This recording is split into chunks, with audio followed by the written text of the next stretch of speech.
Okay, taguhada. Okay, so recap na tayo bago tayo mag-move sa ating next lesson.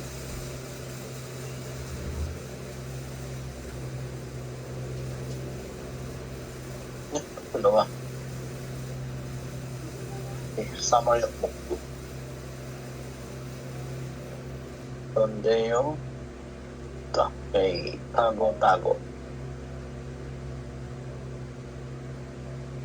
Please pa-accept na lang kapag mayroong mag-join request pa. Okay, sino yung mga ating mga attendees?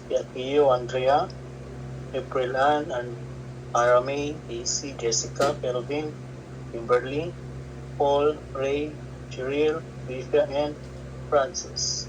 Okay, so recap muna tayo, no? The suffix na ng tago-taguhada is ito yung suffix na ginagamit para sa indirect quotation. Ibig sabihin indirect quotation, ito yung merong ibang tao na nagsabi, which is inuulit mo lang sa isang tao. Kumbaga parang nire-report mo lang yung sinabi ng ibang tao. Okay, which is kapag ginamitan ito ng subject marker na nakalagay sa isang pangalan ng tao, sabihin yun yung taong nagsabi. Okay? So, yung mga question nyo sa GC kanina, no? So, gaya yung question ni Kimberly, so, kailan ginagamit kapag noun yung didiligan? Okay? Kasi sabi kasi dito sa book, raise ko lang yung mga kasunod kahapon. Okay? Sabi kasi rito, okay, when used with noun, okay, it takes the form iragohada. Hindi si tagohada. So, ginagamit lang si tagohada kapag yung ating didikitan is kapag verb, kapag yung verb is nag-end sa consonant, that is non-tagohada. Okay? Kapag nag-end naman sa vowel or ll, ROL, that is niyan. Niyan tagohada. And kapag adjective, just get the root word and add tagohada. Okay, so may example dito. Okay, sabi niya kumakain siya, so it's a naka-present tense. Okay, that is mong nun tago heyo. So, mok is mokka. That is to eat. So, sabi niya kumakain siya sa present tense. So, kapag past tense naman guys, no? So, just make past tense lang po yun. So, sabi niya, kumain siya, that is, mogot tago, eyo. Okay, wala na po yung nun. O omit na po siya. Kapag past tense po, yung sinabi niya, yung action na ginawa ng taong nire-report niya o kinikwenta niya. Okay? And, kapag naman ang term is yung term na say, okay, kapag ito is naka-past tense, for example, sinabi. Okay? Ito kasi, gawin natin yung sinasabi. Sinasabi niya kumakain siya. So, kapag past tense, for example, sinabi, okay, sinabi niya kumain siya. Okay? So, dito naman, si Heyo, gagawin natin. Ano yung past tense ni Heyo? That is? Hesoyo. Okay? So, ibig sabihin nito, Pogot tago hesoyo. Okay, sabi niya or sinabi niya kumain siya. Okay, nag-gets nyo guys? Okay. Magkaiba yung sinabi at saka sabi. Yes po. Okay. Kapag naman sabi sas, okay, yun po yung term po nito. Okay. Yung sa pagsabi kasi na guys, sa pag-conjugate guys, kung ano yung unang mong binanggit, yun po yung magiging part na last sa conjugation. Okay, for example, sabi niya, kailangan daw niyang kumain. Okay, so for example, she told, okay, past tense, or she said,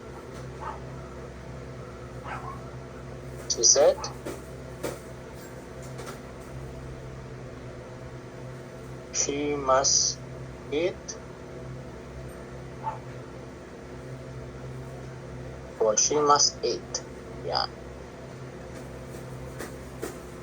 Okay, sabi niya, kailangan niyang kumain. Okay, so dito meron yung must or ito yung necessity or requirement. Kaya meron tayong, ano yung must na suffix? To see, a, or Yan, or o. yung paggamit ng a or o, ya, hada. Okay, so part na ito, pwede natin gamitin si hada or tuida. So, depende po. Patawag sasabihin. Sa paggamit naman ito, mas formal si hada kaysa kay tuida. Kung boss mo, sasabihan mo, hada na rin din. Aya hada. Kapag casual lang, it is aya tuida. Okay, so dito, sabi ito, she must eat. Okay, she said. So, nauna si she said, ibig sabihin, ito yung magiging last. Okay, ito yung paggamit ng ago, hada. Okay, kasi yun ang purpose nitong suffix na ito. Yan po yung paggamit po niya, nakalagay po dyan. Para i-report. Okay, yung sinabi ng ibang tao. And the next is must eat. Okay? So dito, ano ang nauna? Must. So sa part ng conjugation, siya naman yung mauhuli. Okay? Or siya yung mas mauna kay 8. So pag conjugate natin to, uunahin natin si 8. 8. Kasi kung ano yung nasa ulihan guys sa English, siya naman po yung magiging sa unahan sa pagdating sa Korean. Baliktad po talaga. Okay, sanayin nyo po na ganon. So 8. So ano ba yung 8? That is, mogo, soyo.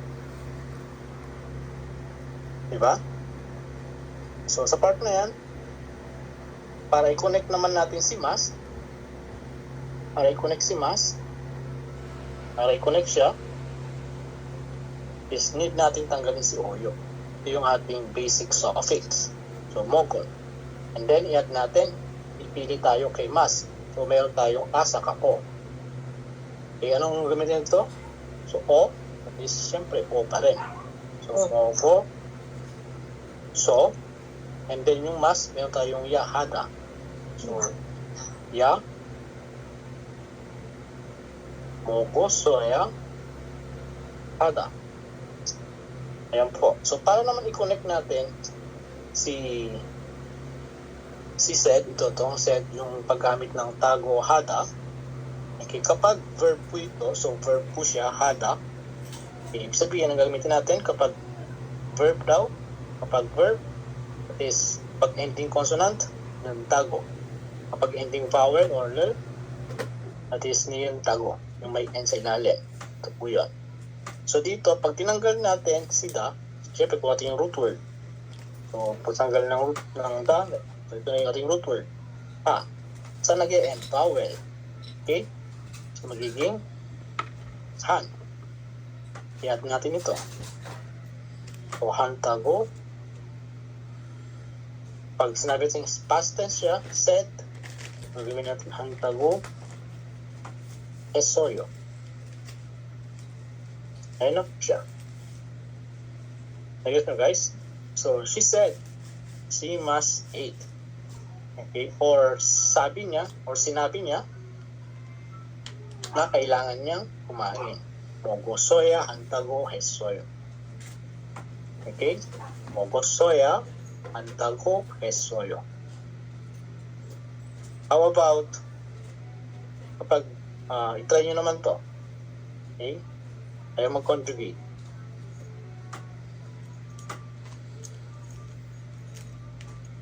Tagalogin ko na lang. Sinabi niya,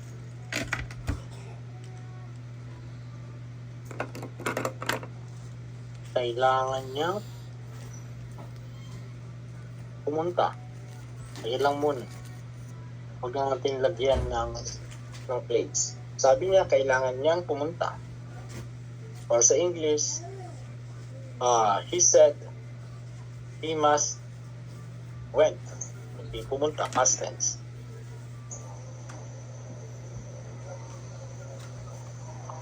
Try nyo.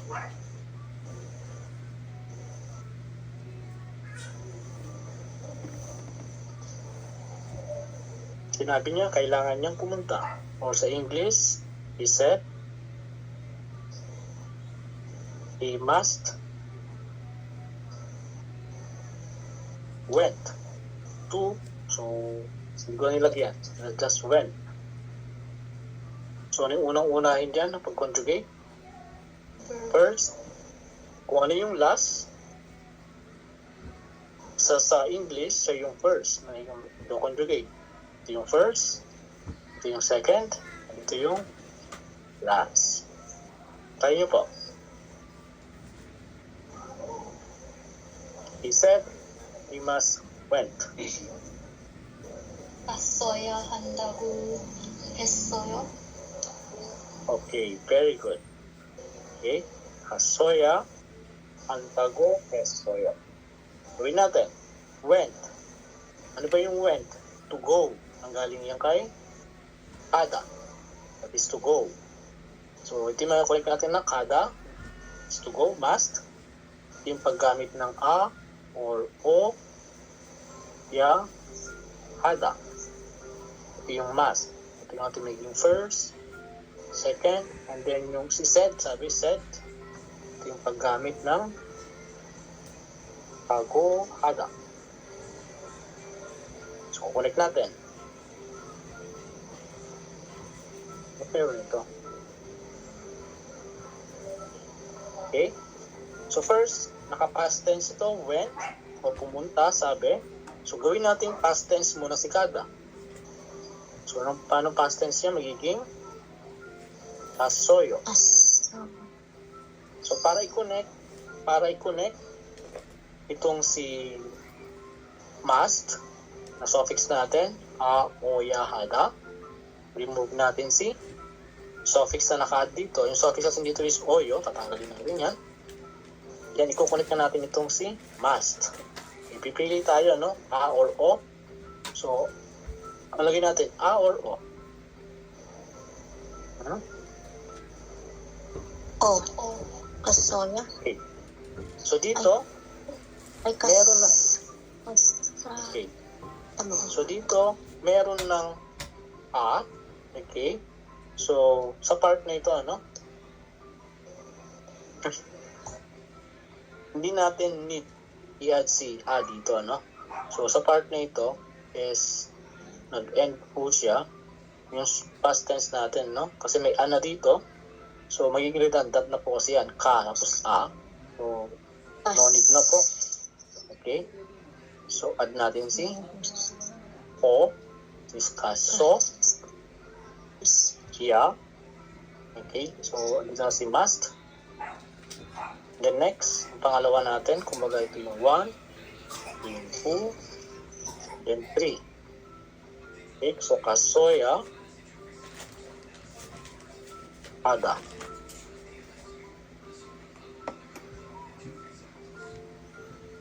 Ito yung pangalawa, pangatlo natin.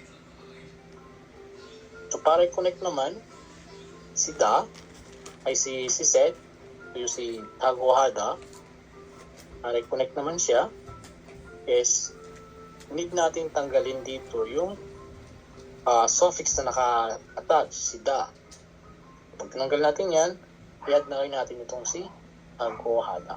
So sa pag-add kay tago hada, itingnan natin kapag verb, okay, so kapag ending vowel, itong si nintago. Kapag ending consonant or with pachim, nintago hada.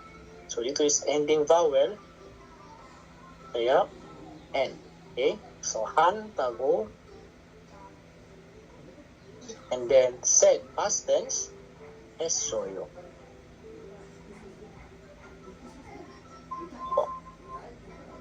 Okay?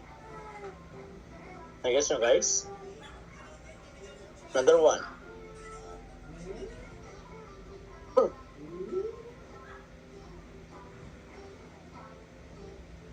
Okay.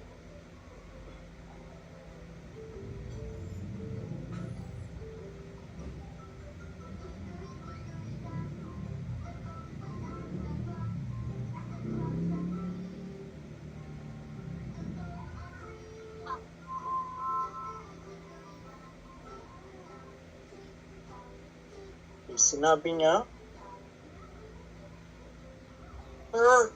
Palit na dog ma. Palit na dog. Saan ko yun? gusto niyang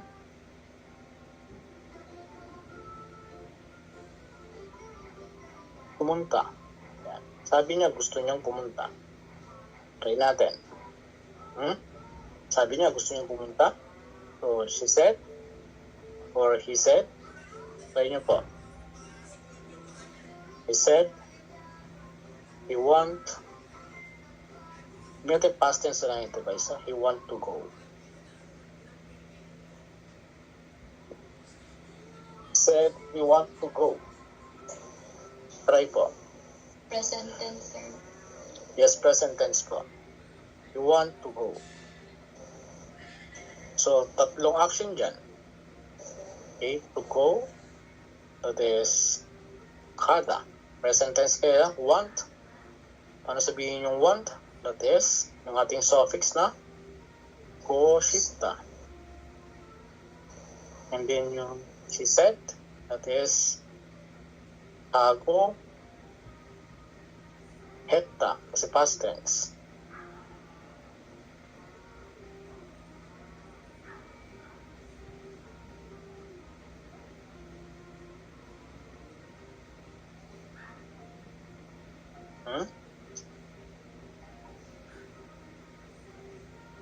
Tapos na?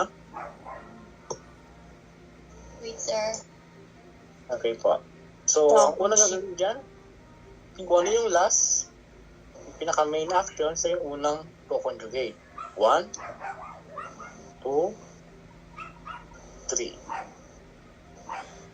So, he said, he want to go. Sabi niya, gusto niyang pumunta. So, kung may mga additional na nouns dito, for example, place, okay, and time, so dito siya ilalagay. So, unahan, place, time, and then bago itong ating mga action.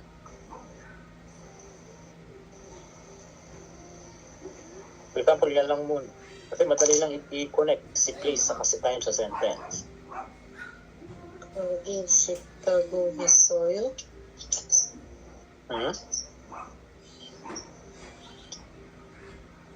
Okay, minarinig ako. Tama yata. Okay, gawin natin. So, first, Ano, sir? Cargo Chicago his soil. okay. Same po. Wait lang ha. Bibigyan ko kayo ng Ay, ayun choices. to. Kasi ako makapag-type, sir. Okay po. Chicago his soil. Ano ba yung hiko? Kunin tago si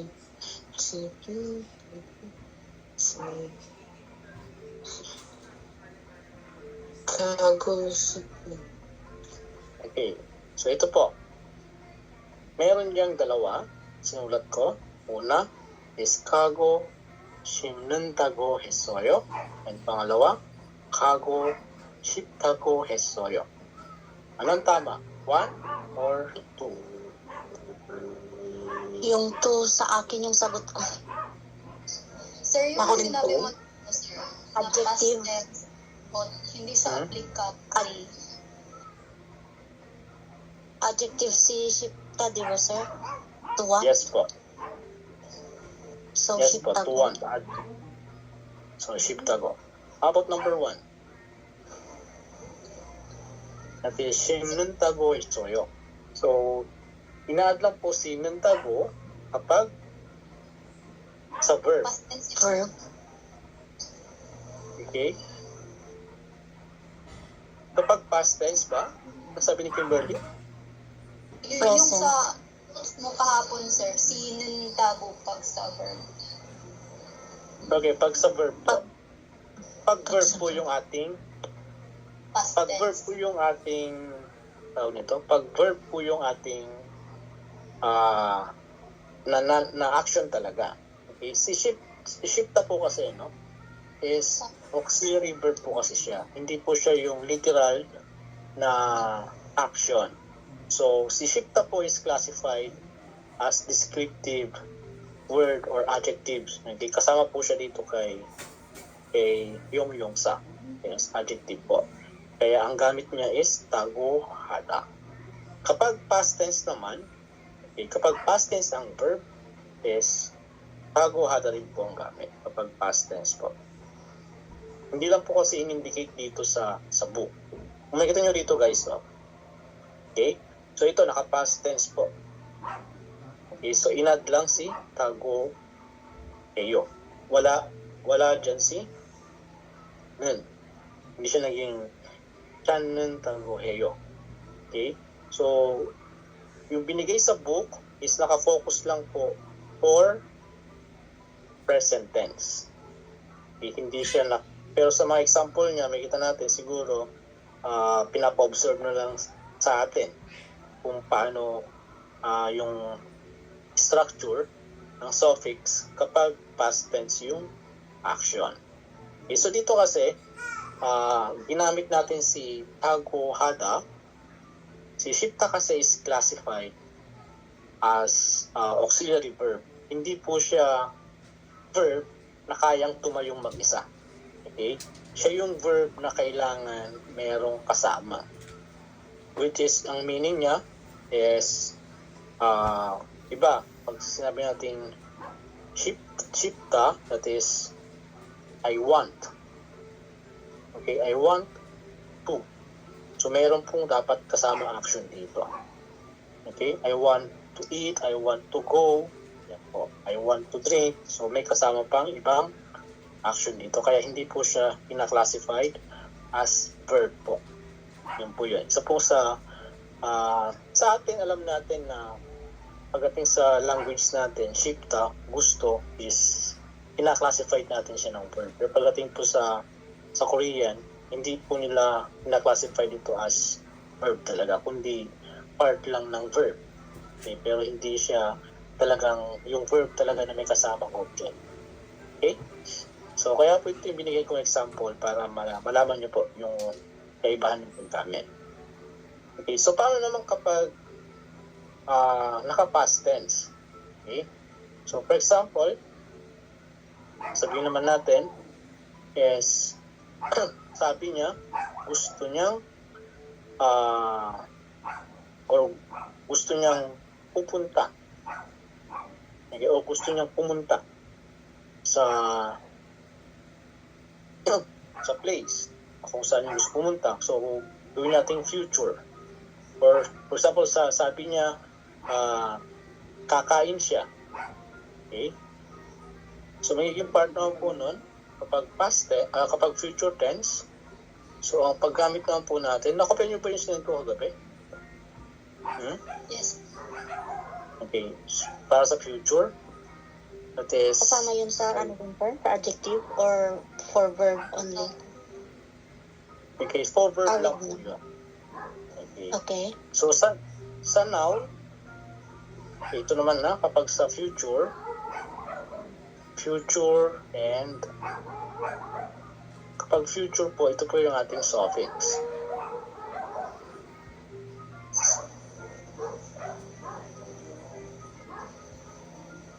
Ito yung paggamit ng ragoheyo naman. Okay, pero, meron pong nakapugod pa yung gamit talaga ni ragoheyo.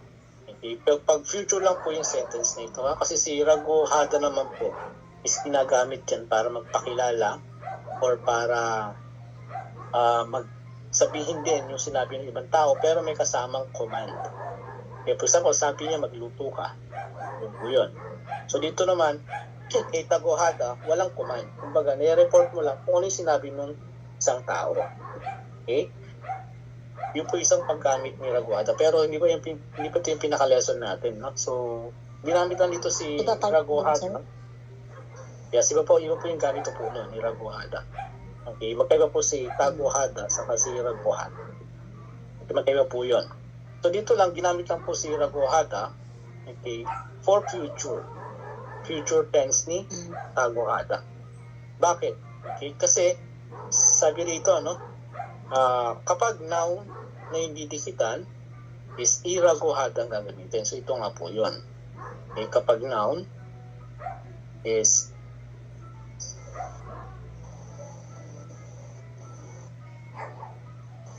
iraguhada ang gagamitin. So, mapasin nyo, dito rin si William na itong hat.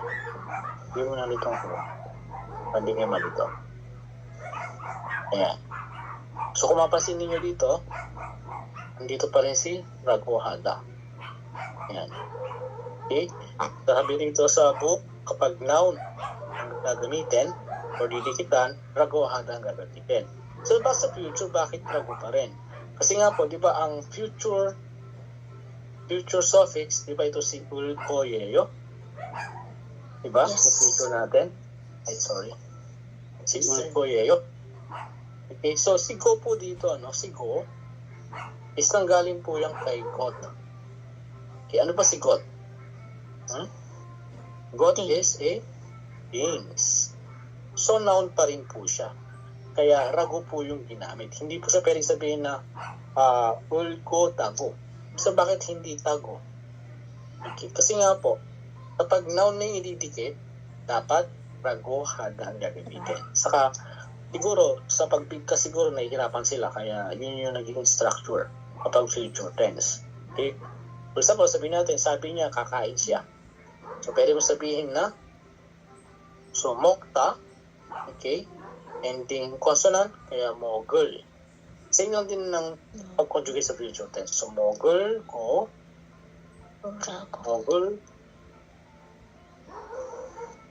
mogul ko rago, heyo. Yan. So, sabi niya, kakain siya. So, mogul ko rago, heyo. Yan. Okay. For example, gusto nyo lagyan naman ng pangalan. Okay? Sabi ni Daisy, kakain siya mamaya. So, pwede mo sabihin na, Daisy ga, 나중에 먹을 거라고 해요. Daisy가 나중에 먹을 거라고 해요. Sabi ni Daisy, mamaya, kakain daw siya. So, yun po yun. Okay? So, Daisy가. So, lalagyan mo na ng subject marker si Daisy kasi siya yung may sabi. Okay? And, for example naman, gusto nyo sabihin, sabi ni Daisy, hindi kakain daw si Alimar mamaya.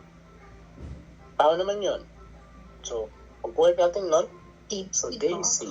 Alimar. Okay, very good. So, Daisy ka, Alimaran yun. Mogul ko rago heyo. okay? Yeah. Huwag na lang Alimar, okay? So, sa Daisy ka, Akiyo, okay? Bakit kasi pakinggan yung kanina, narinig ko kasi animal eh. Sorry guys ha, okay, Alimar, okay? Sabi siya. So, Daisy ka, kaya palta natin pa, iba yung dumarating sa speaker ko. Tawag-tawag si Rhea. Okay, iba yung dating sa speaker ko eh. Kaya, man. Okay, so, Daisy-ga akiyo는 inadyong eh. Okay, mamaya. Inadyong is mamaya. Pwede rin pong itaga, no? Yung difference ng nadyong sa itaga, yung nadyong pwedeng bukas, okay, pwedeng, yung pagsabi ng mamaya, pwedeng bukas siya or sa makalawa, ganun po yan. Hindi rin yung gagawin. Yung itaga, it is minuto lang or oras lang po ang different. Okay? Kasi dalawa yung term ng later sa Korean or Tagalog is mamaya. Nadyunge or itaga. So, itong nadyunge, gamitin natin. So, Daisy가 아끼는 나중에 먹을 거라고 해요. So, ibig sabihin yan, sabi ni Daisy, mamaya daw kakain si Akiyo. Or sabi ni Daisy, si Akiyo ay kakain mamaya. Yan po yun. Sabi ni Daisy, si Akiyo, mamaya kakain. Yan po yun. Mogul korago heyo. Basta meron si rago heyo or tago heyo. Andun po yung part na sinasabi ng ibang tao.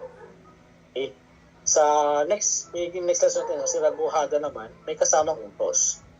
Okay, for example, sabi ni Daisy, kailangan pumunta ni Akiyo sa school. Yun po yun. So, Raguha po, ang ating gagamitin. Kasi merong, yung nireport niya is may kasamang utos na gagawin. Okay, so medyo complicated po yun. Okay? So, sa tanong ni Kimberly na sa GC natin, no, about paano gamitin, ganito po yun. Okay? Ang paggamit po ito ng noun is kapag ang noun is nag-end sa consonant, as usual, gagamit natin si E. Okay? Kapag naman ending vowel, okay, tanggalin mo lang po si E. For example,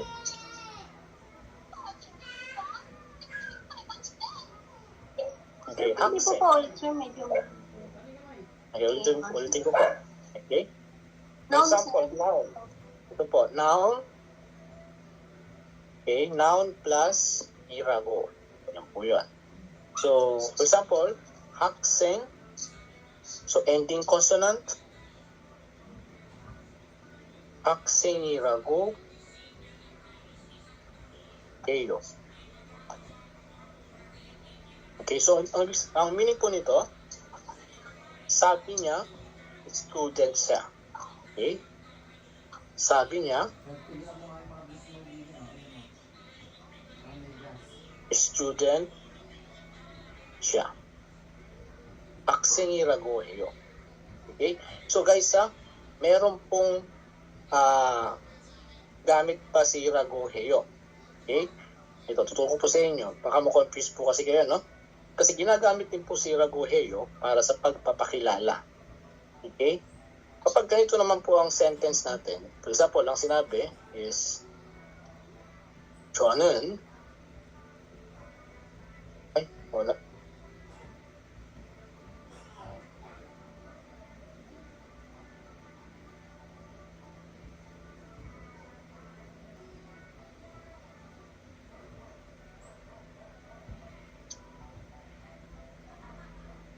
Okay, ito naman, 저는 학생이라고 해요. Okay, so meaning po nito, ako po ay Student. isang estudyante.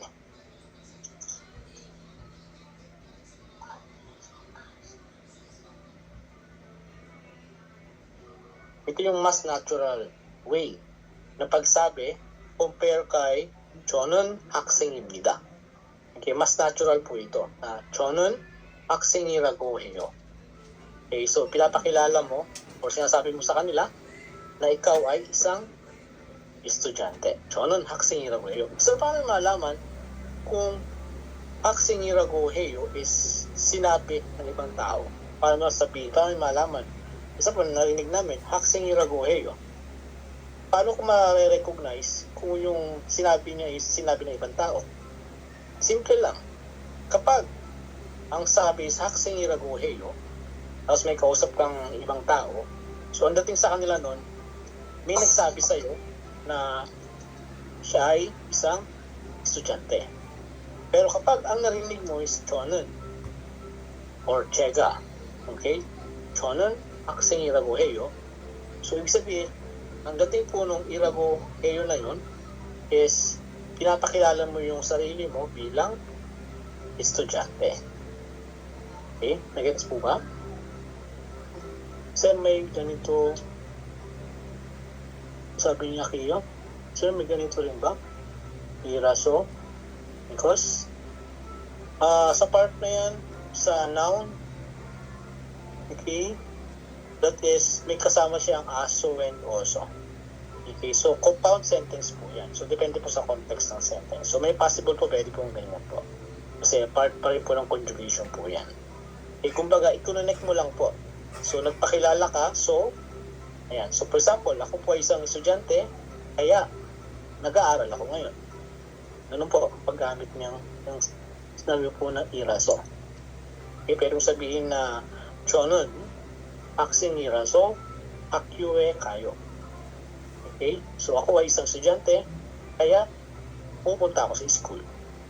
Yun po yan. Okay? So, another example, nag-gets na guys yung paggamit kay noun na irago. Another example, paano nyo sabihin, sabi niya, isa siyang doktor. Sabi niya ay isa siyang doktor. Ano sabihin sa Korean? Okay, doctor is isa. And then, ano yung ulit natin? Irago ba? Irago or rago lang? Nagtrago. Okay, so dito yung para malaman natin, i-observe mo yung noun. Kung ending vowel o ending consonant. Kapag ending vowel yan, so just attach rago. So rago, eyo. Isa rago. Isa Okay, isa rago, eyo. So anong meaning yan? Ang meaning yan is sabi niya, siya isang niya. doktor. Eh paano naman pag sinabing ako ay isang doktor? Tono ni isang rago. Okay, very good. Okay? So, pwede rin po sabihin ganito, no? For example,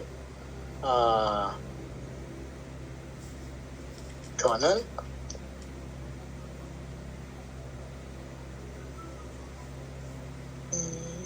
알리마리라고 합니다. Yan. So, ginagamit naman po ito rin pag mag-introduce ng sarili. So, pag sabi mong 저는 알리마리라고 합니다, ibig sabihin, ang tawag po sa akin ay Alimar. Yan po may dating po yan. Okay, or, tinatawag akong Alimar. Or, ang pangalan ko ay Alimar. So, mas natural ito na pagsabi kaysa sa 저는 알리마르입니다. Pwede rin naman yung 알리마르입니다. Okay? Pero mas natural po ito na ginagamit kapag nagpapakilala yung Korean. So, madalas yung marinig yan kasi sa mga K-drama. Yung pagpapakilala nila is, ang gamit nilang ending is si rago hado. Ayan po. Okay, so ito lang po yung gamit po ng noun.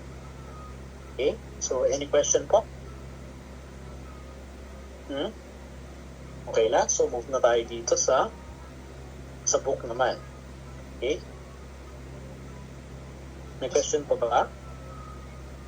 Okay na? Okay na? So, screenshot nyo na lang, guys. Okay, screenshot nyo na lang, ha? Screenshot nyo na lang po. Kapag, ayan. Ating mga sinulat. Okay? So, sagutan natin itong dito sa book. Okay? Nasagutan nyo po ba ito? Ay, ito pala pinasagutan, no? Pinagawa ko pala kayong 3 sentence, no? Kaya nag-submit na ng sentence si Pio, Kimberly, Daisy. Yung iba hindi nakagawa, may ginawa daw. So, kung may time kayo guys, kung gusto nyo mag-practice na mag-create ng sentence, pwede nyo i-send sa akin para ipa-check. Kung naiya kayo mag-send sa Daisy. Okay, kasi kung mahirapan kasi kayong matutong mag-create ng sentence kung hindi nyo po ipa-practice. Okay, gusto nyo, sabi nyo, gusto nyo matutong mag-create ng sentence, pero hindi nyo naman sinusubukan gumawa. Okay? Pero kung once sinubukan nyo na yan, guys, so unti-unti malalaman nyo na kung ano yung tama or mali sa pag-create ng sentence. Kasi hanggat hindi nyo po sinusubukan, hindi nyo po talaga matututunan. Diba? Sabi nga, diba, para gumaling, kailangan mag-practice. Diba? Si Manny Pacquiao nga, diba? Bago naging isang professional, practice yun. So, sa pag-aaral, ganoon din po. Pag i-create ang sentence, hindi po siya nakukuha ng minsanan. Okay, dadaan ka sa maraming errors, mga pagkakamali, bago mo makuha yung pinakatama po. Kasi ganoon din po ako nung una. Okay. And mostly sa mga sentence ko is parang galing pang sa textbook. Okay? Kasi iba yung pag-create ng sentence kapag sa natural na, kapag dito na sa South Korea. And iba rin yung pag-create ng sentence gamit ang textbook. Iba rin naman ang pag-create ng sentence gamit ang translator. Okay? Kumbaga, napakahirap nun pagdating sa Korean.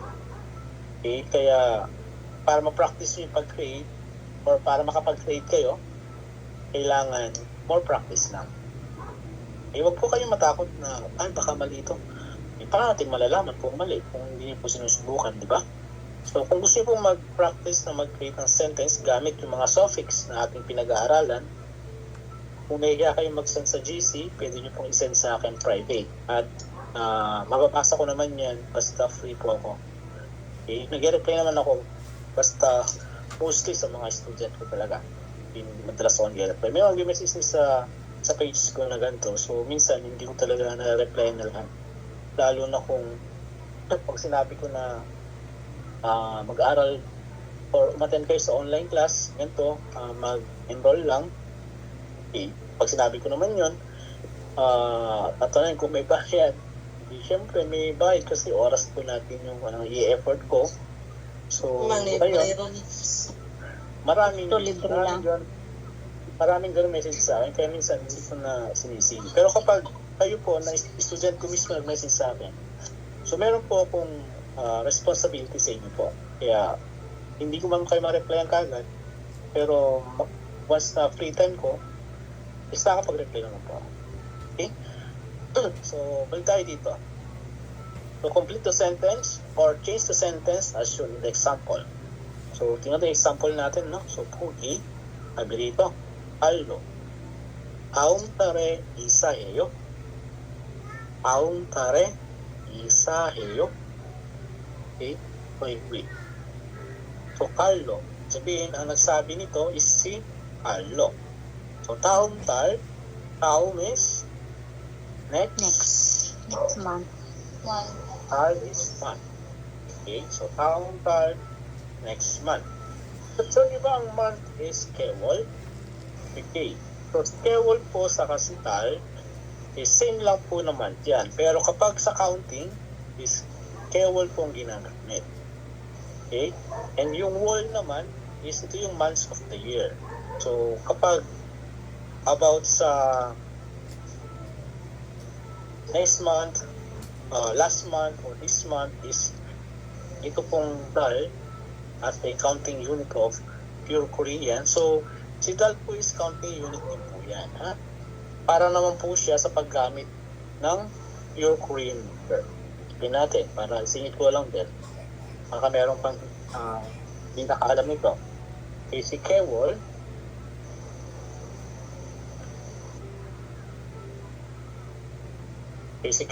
is ito yung bilang ng months unit gamit ang Sino-Korean. Si dal o tal is unit din siya gamit naman ang pure. Okay?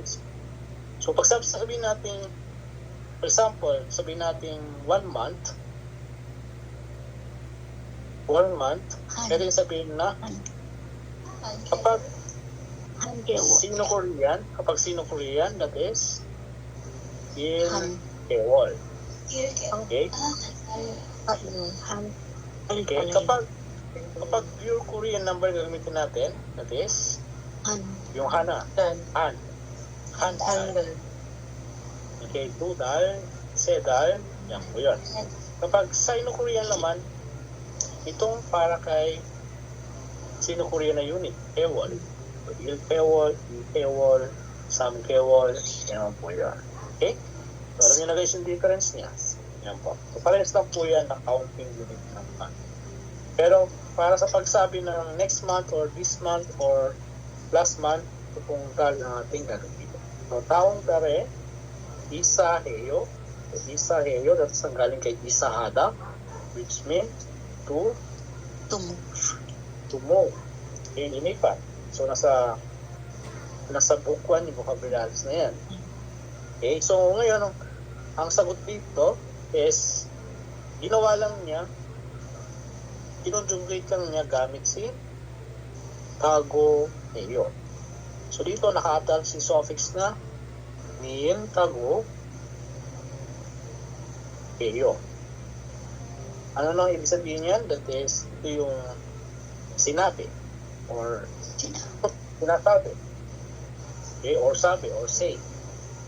So sabi rin sabi na lang kasi naka-present tense yan. Or sabi or say. Yan po. Yan po yung meaning po ng suffix na yan. Okay, kumbaga, nire-report mo. So, ang sabi niya, Carlos Shiga. So, dito nagkaroon ng subject. Okay? Carlos Shiga. So, pinaparating dito na ang nagsabi ay si Carlo. Kasi sa part na ito, ang nagsabi ng sayings na taong tare isa heyo is si Carlo. Kaya, kapag i-report niya na sa ibang tao, ito na magiging sentence niya, yung way ng pagsabi niya. Okay? For example, ako, narinig ko to. Narinig ko na sabi ni Carlo, taong tara isa heyo. Tapos, para sabihin ko naman sa ibang tao, ito yung sabihin ko sa kanya. Nag-guess nyo, guys? Yung point ng example. So, Mamarites. Sinabi Talo. Narinig ko kay Mr. Talo. yes po. Kapag i-dismiss mo na sa ibang tao. Okay? Pag So, Carlos imamarites mo na. Siga. Okay, Carlos Siga. So, sabihin yan, and then nakita mo si Itago Heyo, so sabihin, sabi ni Mr. Carlo, ahum tare, isa. So, nanggaling yan kay tumove, isa hada. So, isa ha Tungod. plus in Tago Heyo. Okay? So, Sabi ngayon naman sinabi dito. ni Carlo, maglilipat sila next month. Yes po. Okay? For example, number 1, gawin natin.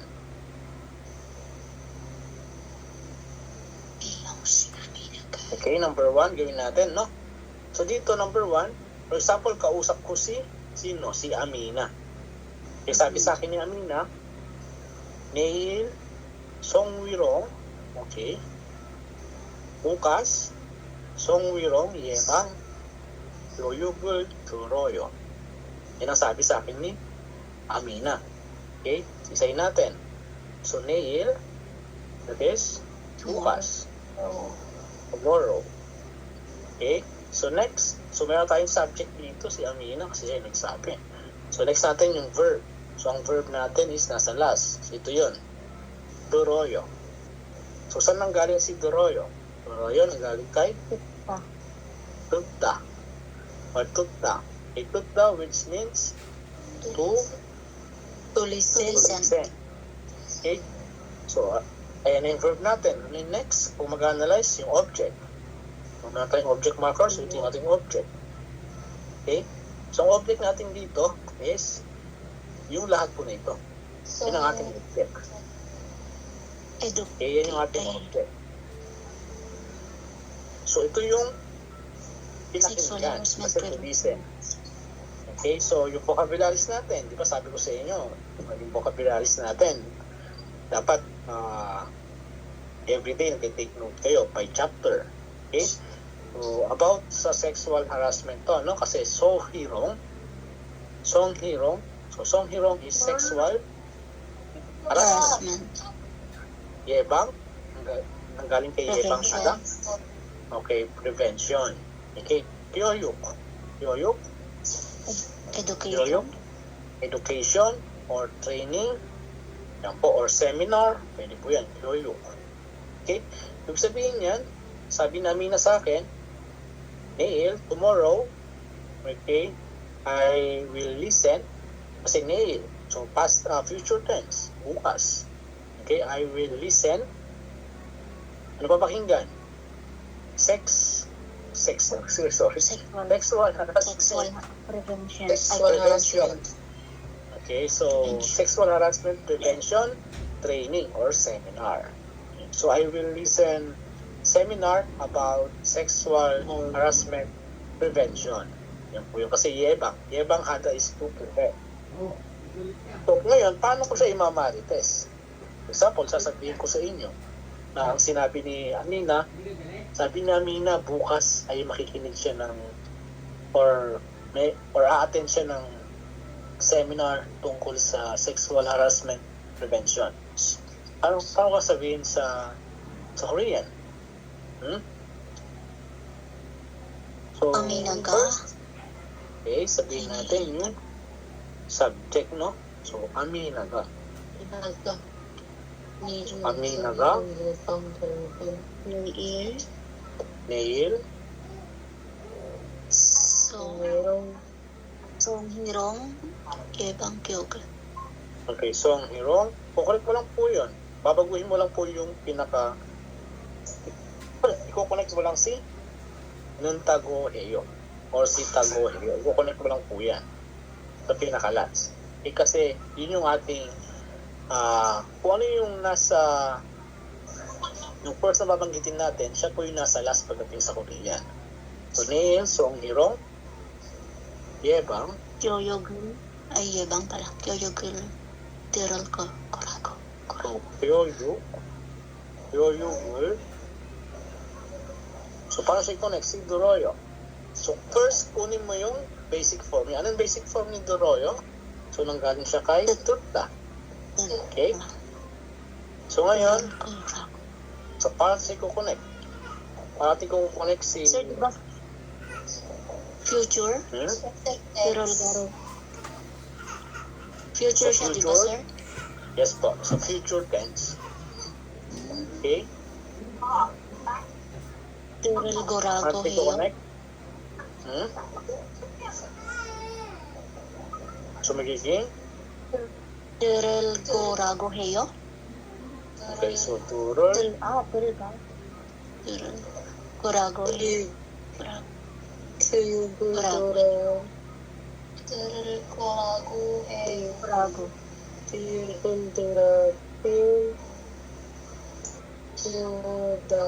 yun. Okay, so, 교육을 모를 거라고 해요. Okay, that is future. Okay? Or, sa books kasi, no, ang sagot nila dito sa books is naka-present tense. Pero, para sa akin, future siya kasi andito yung term na will.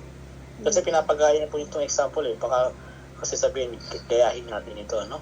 So, this is, yung tama po kasi is will. So, that is naka-future. Okay, so, turul korako heyo. Okay? And number Oo 2, nga, bakit? Yan okay. nga sa natatanong, sir. Yes po. So, dito kasi, no, siyempre, hindi naman lahat ng meron dito sa books po is correct po yung answer. Okay, so dito kasi naka-emphasize yung nail. Sabihin, gagawin pa lang. Kasi, Saka yung tao. tomorrow. Okay? Sir, kung yung time marker niya, sir, yun yung magiging ano sa dulo. Yes po. Kung ano po yung time po niya. Okay? Yun yung magiging action. Kung ano yung action na gagawin yung tao kinukwento mo po. Yun yung magiging tense ng pagsabi mo. Okay? Kasi, di ba, ang ikukwento mo is makikinig pa lang siya bukas. So, future, yun, kumbaga, hindi pa niya ginagawa. Hindi pa ginagawa ng tao, sinasabihan mo. Okay? So, sa number 2, yes po? So, for example po, kung kahapon yan, magiging tago-hesoyo po yung ano. Yes po, for example naman. Okay, very good question. Okay, for example, pa-mute po Ay, muna. excuse me po, pa-mute. Oh, sorry. Pa-mute po muna tayo. Okay, for example is OJ. Okay, OJ, yesterday. So, past tense. Okay, so dito si Tutda. Okay, so ano ba yung past tense ni Tutda? That is 들었어요. Diba? Hesoyo. So, past tense niya is 들었어요. So, remove mo lang si oyo. So, 들었다고. Tago. Yan. 들었다고 해요. Heyo pa rin siya, sir. Heyo pa rin Yes siya, po. sir? Yes po. Kasi di ba, OJ, okay, yung, kumbaga, yung part ng, yung pagmarites ko sa'yo, yung pagkwento ko sa'yo, ang dating is sinabi. Okay? So, sinabi ni Amina, o for example, sabi ni Amina, kumbaga yung actual na pagsabi natin dito is kasalukuyan. Pero yung action ni Amina is Kahapon. past tense, kahapon. Okay? Kumbaga, for example, nag-uusap tayo ngayon. Okay? Kaya yun pong ginamit ko. Okay? Kailan siya magiging hesoyo, sir?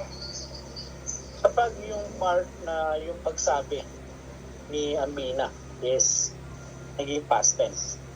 Okay? So, magiging hesoyo. For example, yung sinabi sa akin ni Amina, okay, kahit ako nalito guys. Okay, tama guys. That is hesoyo. Okay, hindi heyo. Okay? Hesoyo. Okay? Kasi kahapon nga pala. Sabihin, nag-usap kami kahapon ni Amina. Okay, Oje. Okay, so Oje, turot nago hesoyo. Sinabi sa akin kahapon. Yan po. Kasi nga tayo, Oje, sinabi sa akin kahapon. Okay, ni Amina. Okay, na nakinig siya ng seminar. Yun po yun. Kapag naman ang dating nito guys, no?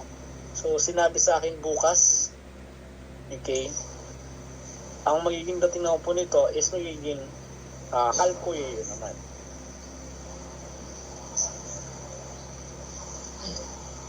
Koraguheyo. Okay? Well, kapag yung verb, sir, na kumbaga nakinig, di ba past tense na siya? Yes po, kapag Doon, bibase, nakinig na. Kumbaga nagawa na ni Amina. kumbaga nagawa Kaya na yung naging past. action, doon Yes, nagawa bibase na kung yung hesoyo, heyo. Okay. Yes po. Doon magbe-base po yun. And then Only past tense. yun namang tagoheyo. Okay, yari na ulit ha. Confusing ba? Okay, kapag naman pili ko meron tayong tagoheyo, present tense. Sabi ko kanina, kapag yung thing is sinasabi sa akin, kumbaga present tense, sinasabi sa akin, so tagoheyo. Pag dating is sinabi sa akin, kumbaga yung sinabi na sa akin Amina, nangyayari na. Okay? Kapag naman sasabihin pa lang sa akin, it is halkoyeyo naman po yun. Ago halkoyeyo.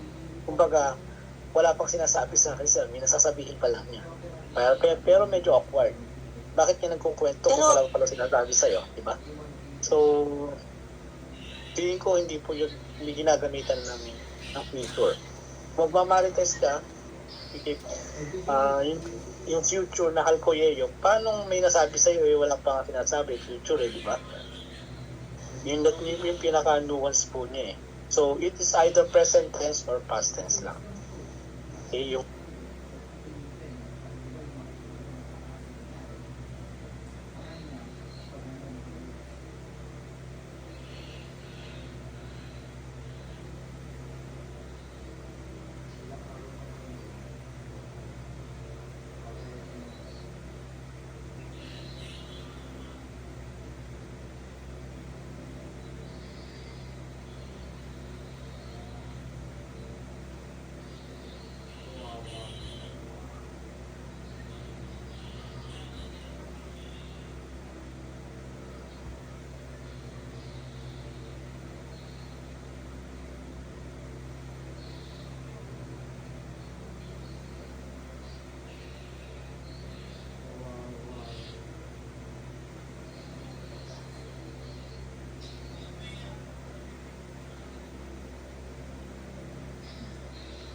Yung ginagawa ko naman din sa amin, papansin ko